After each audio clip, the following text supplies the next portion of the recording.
Welcome. In this lesson, we'll learn the capital asset pricing model, or in short, CAPM. It is probably one of the most applicable approach in estimating the cost of equity. Despite its many limitations, CAPM remains one of probably the best estimation method in capital asset pricing. So we'll focus on its assumptions as well as its variables. We'll explain each variable, what does it mean, and how does it imply to the cost of equity. So welcome, follow me.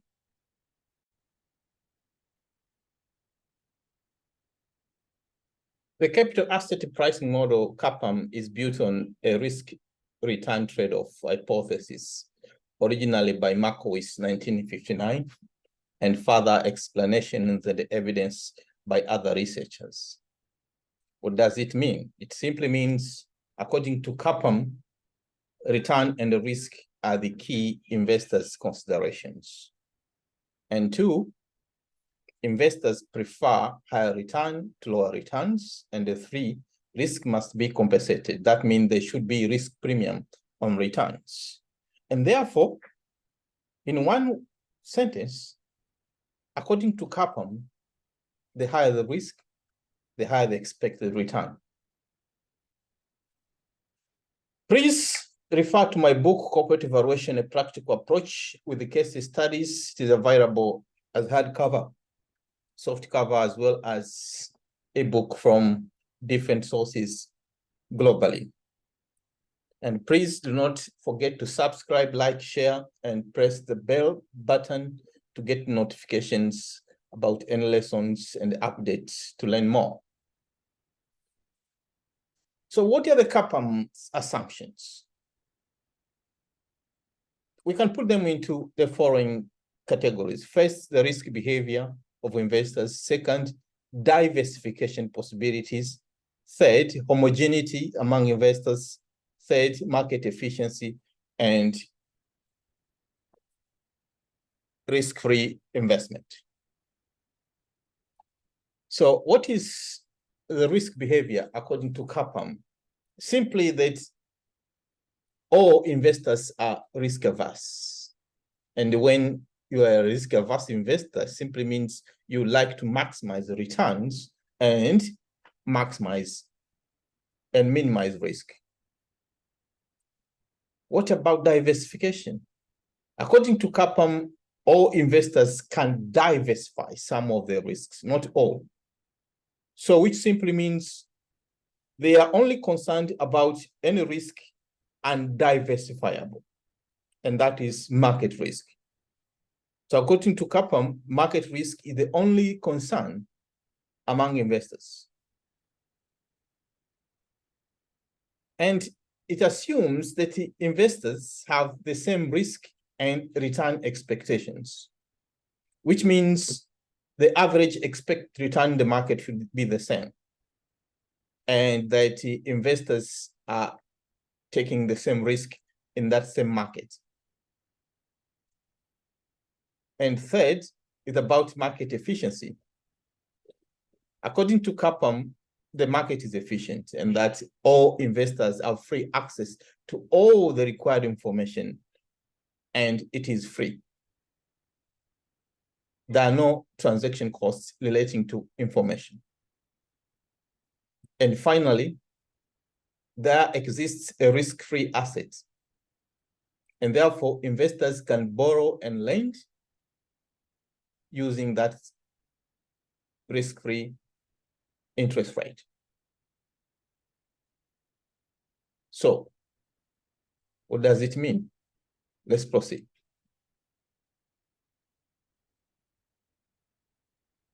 The CAPM is applicable among many methods to estimate the costs of equity. And based on its assumptions, the cost of equity should be equal to risk-free rate. That is the same to all investors according to its assumptions, plus beta, which is a measure of market risk, and different for each stock, times the difference between expected market return and risk-free rate. Let us interpret each of these. So the cost of equity for a given stock is different from other stocks.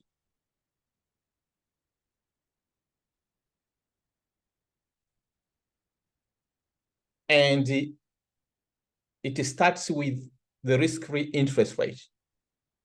That is the minimum rate of return required by a risk-averse investor. Normally, we use treasury bonds or government bonds as proxies for risk-free assets. And therefore, the risk-free rate can be the yield or a return on those assets. And then from the risk-free rate, which is the minimum rate of return, there is a measure of market risk that is beta. And this is the most important concern to investors because it reflects diversifiable risk or systematic risk.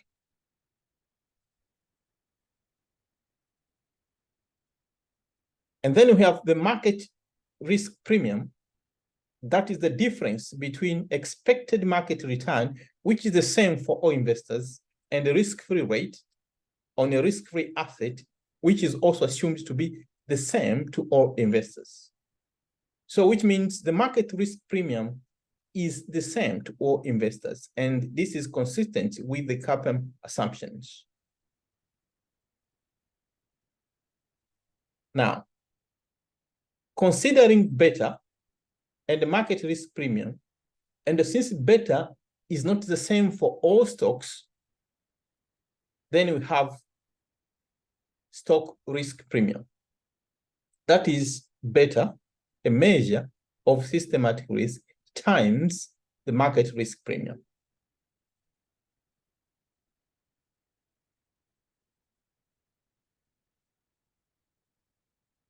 So what does it mean? According to CAPM, the cost of equity reflects compensation for market risk. And that is the excess market return, the difference between expected market return and the risk-free interest rate. 2, market risk premium is equal to all investors. And that means the same expectations on expected market return and risk-free rate, one of the CAPM assumptions. 3, beta is a measure of market risk, or if you like, systematic risk, and undiversifiable fully. So beta is specific for each investment or stock. If we have several stocks in the same market, according to CAPM, they will have the same expected market return and risk-free interest rate, but they will differ in beta. That is a measure on how the market affects each specific stock.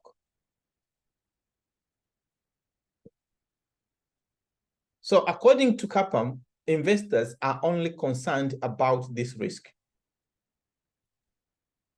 as the rest of the variables, that is risk-free interest rate, or if you like, the minimum required rate of return, and expected market return are the same. They are not of a major concern to investors. And therefore, the higher the beta, the higher the risk, and therefore the higher should be the cost of equity.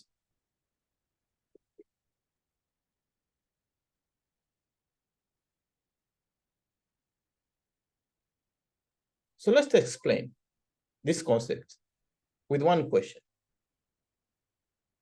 That Why only beta matters?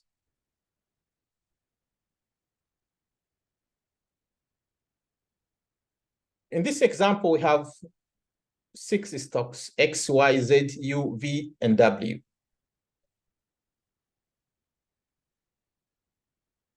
They have different betas.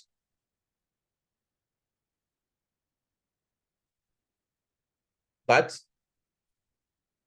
the expected market return is the same, 6.8%, and the risk-free rate is the same, 2.2%.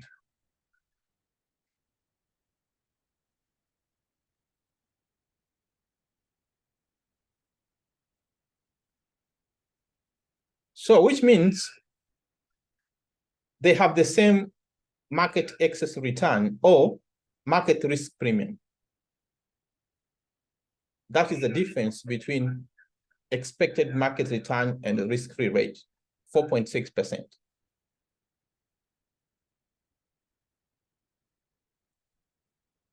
But for each specific stock, the risk premium is different. It is different because it depends on beta. Beta is not the same. So the stock risk premiums basically beta, which is different times market risk premium, which is the same. So the higher the beta, the higher the stock risk premium, and vice versa. What is the implication on the cost of equity? The cost of equity only varies with the beta, because expected market return and the risk-free rate are the same to all investors.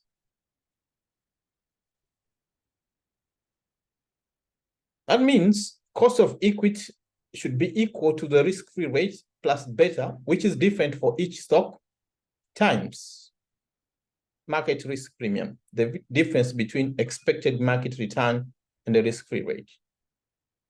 And therefore, a stock with a lower beta will have a lower cost of equity, and a stock with a higher beta will have a higher cost of equity. That means the higher the risk, the higher the expected return on an investment.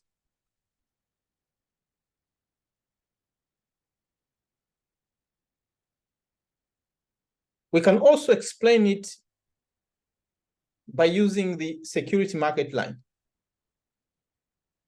which is a graphical representation of CAPM to reflect a linear relationship between expected return on a stock and systematic risk that is proxed by market risk or beta. And we have 8 stocks, A, B, C, D, E, F, O, and U. In this example, the risk-free rate is 4% and expected market return 7%. And we can present it graphically as follows. From this graph, you can see that CAPM assumes that all assets or stocks along security market line are correctly priced. That is, investors are correct. And that is because they have all access to the same information in the market, free of charge. One of the CAPM assumptions. And that applies to stock A, B, C, D, E, and F. It simply means CAPM explains a linear relationship between investors' expected rate of return that is cost of equity and risk. In this particular case, we are talking about market risk measured by beta. So in the vertical axis, we have expected return, that is cost of equity, and horizontal axis, beta, a measure of market risk. An increase in market risk is associated with increase in cost of equity or required rate of return by investors. A stock with a higher beta is associated with a higher expected return or cost of equity. Another important point is that any asset outside security market line is incorrectly priced. And this refers to stock U, which is above the security market line, and it is therefore undervalued or underpriced. And the stock O that is below the security market line, it is overvalued or overpriced. For stock U, at the same level of market risk, you have another stock with a lower expected return. So U has a higher expected return, even if it has almost the same risk as stock D. It is therefore undervalued. In contrast, stock O has almost the same risk as stock E, but E has a higher return than stock O. O is overpriced.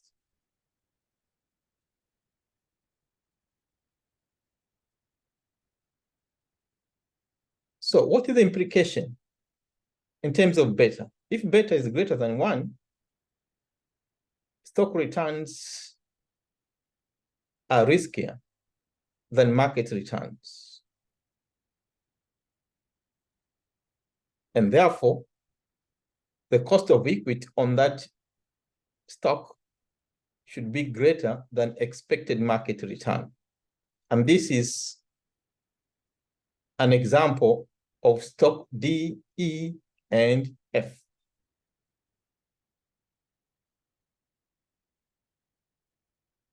Their betas are greater than 1. And expected return on each of them is greater than 7%. Expected market return.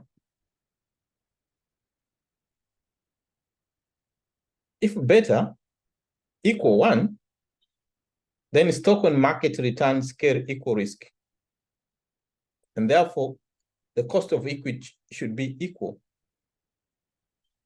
to expected market return.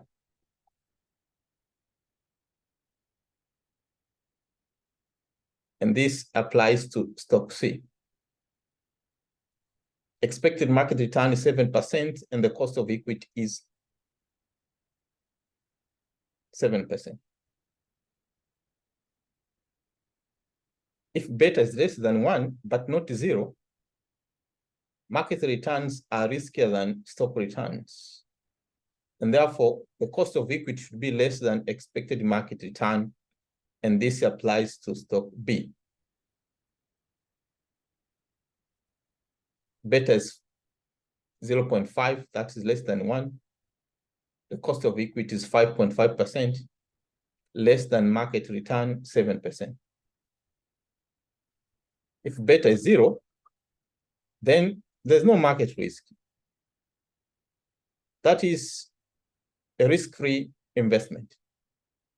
If at all it exists for stocks, although unlikely, but it can be assumed a risk-free stock, in which its cost of equity should be equal to the return on a risk-free investment, risk-free rate.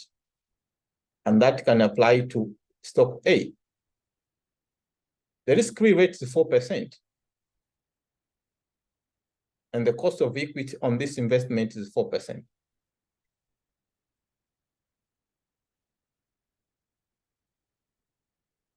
What if you have a stock with beta less than 0? Less than 0 simply means negative. It is unlikely to have it in the same market because that will be contradicting capital asset pricing model. It simply means stock returns move against the market. A simple explanation would be that stock does not belong to that same market. And therefore, theoretically, its cost of equity should be less than the risk-free investment. But this is not realistic because according to CAPM, there should be risk compensation, and therefore the cost of equity should be greater than the risk-free rate because the risk-free rate should be the minimum required rate of return. So it simply means the cost of equity on that investment cannot be estimated by using capital asset pricing model. It simply does not make sense and not consistent with CAPM's assumptions.